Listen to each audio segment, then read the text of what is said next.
What's up? It's Cuervo at Springfield's Rock Station, Q102. I'm sitting here with Josh himself from Bad Flower. Thank you very much for taking time out of your day to get out here, Rocklahoma 24.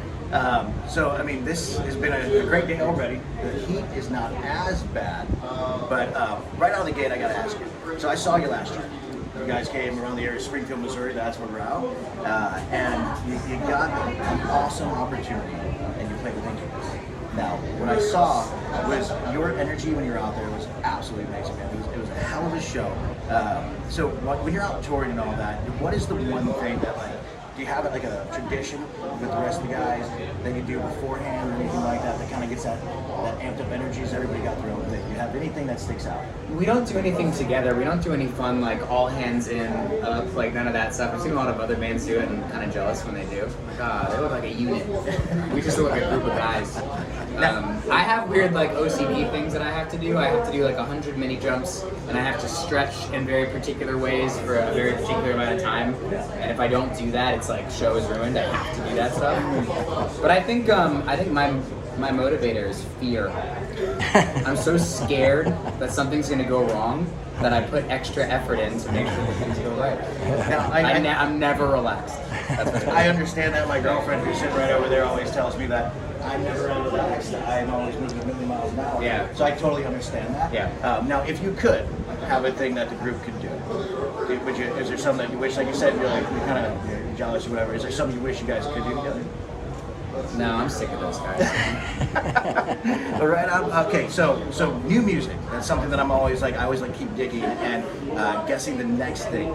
So you have some new music, a new album that's going to be pushing out here, right? We've got stuff in the works. Yes. Okay. In the works. Anything you can tell the listeners out there to get excited, get stoked for? Like, is it a different direction? What's the energy going to be on this one? Well, I could say we put out 2 singles already. And everything that's coming from this point, nothing is going to be alike. You're not going to get the same song twice, ever. Okay. So, if you think like, like our last single was quite poppy. And so a lot of people are like, oh, Bad Flower's gone pop now. Sure we have, Jan. Sure we have. See the look? That's it's like typical us. So we kind of like, we have a range, we go everywhere. It's going to get dirty, it's going to get filthy, it'll get cringy, and it'll get sweet and sad and emotional and all those things. And that's honestly, like, with your music, I love because it can go all over. And I was talking outside just a minute ago with music, food, smell. It's like time travel. Yeah. Yes. Hearing a song, I can be like, I was this place at this time when I heard that song. Yeah. So with that, is there a song that sticks out in your head when you hear it, takes you back to like childhood, teenage, whatever, like something like a happy moment or something like that? What would be a song that sticks out in your head? There's so many. The first one that just came to mind was Seeing Red by Unwritten Law. Ooh. I remember my first, not my first heartbreak, but first one that felt really real. And that song came on. I think it was one of the first times I was like, he's singing about my life.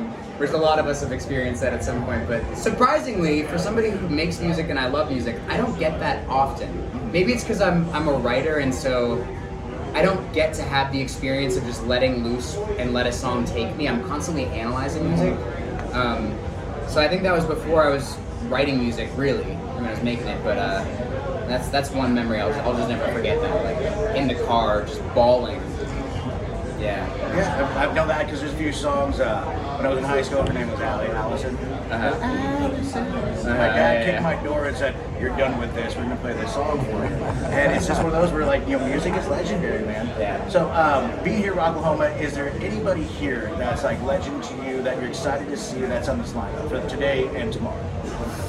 Ooh, legend? No, they're all basic.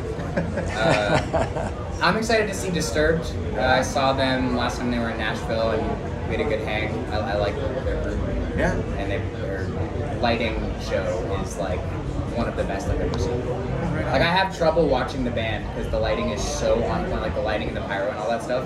And so I'm just like studying that stuff and not even paying attention. Staring at the lights. And the band is so good too, like crushing everything, but still I'm like, I'm more interested in the lighting time. So one random question I gotta ask you: if you had to pick a favorite cereal, what would it be? Cinnamon Toast Crunch. That you didn't even have to take a guess on that. Yeah. You knew that. Yeah. So, Josh, can you let everybody know if they want to stream it, they want to find out everything new? Can you tell them where to find it? Yeah, go to google.com and search Bad Flower, and then click whatever link you want. You hear it? It's pretty simple, guys. Well, Josh, thank you very much for coming to hang out with us. It's Springfield's Rock Station, Q102.